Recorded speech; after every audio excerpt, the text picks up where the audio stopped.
I'm Ben. I was a student at Newport from 1986 to 1988, which I think was towards the end of David Hearn's time in charge there, although he was still very much the driving force behind the documentary photography course at the time. One thing that impressed me about Newport was that David and the other staff were far less interested in, or far less concerned in what you'd been doing before the course, and much more interested in finding out what you wanted to do afterwards and how they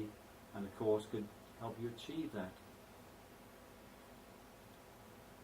I do remember being asked in my interview what photographs I'd take,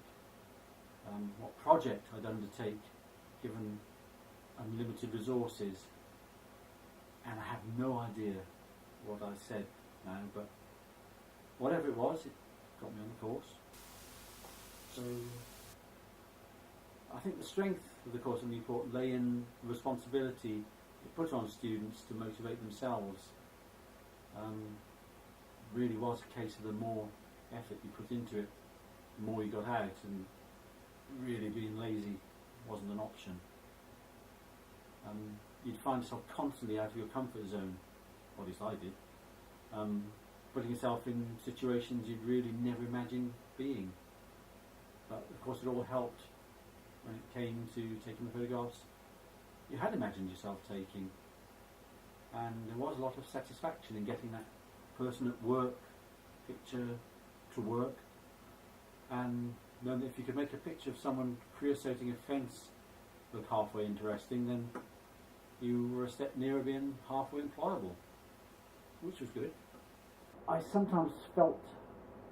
a bit of an imposter on the course, I have to admit, with staff like David, Daniel Meadows, Clyde Landon, Ron McCormick, Sue Packer, John Benton Harris, and of course Paul Reese, and some fellow students who all seemed to have a scary amount of confidence and ambition. Luckily, people like David were always ready to point students in the right direction when they went astray. With the advent of digital cameras and Photoshop since then, one thing I don't miss about Newport in the 1980s is the tanks of chemicals and trying to work out how much extra time you had to give the film developer in the winter because there was ice forming on the surface. So this day I have no idea if I actually qualified at Newport, but that wasn't the point, for me anyway. I think the biggest compliment I can pay the course is to say that even I found gainful employment at the end of it, amazingly. Admittedly, I now spend more time pushing pixels around on a screen than peering through a camera viewfinder, but I still find that most of the skills I learned then still hold good today, so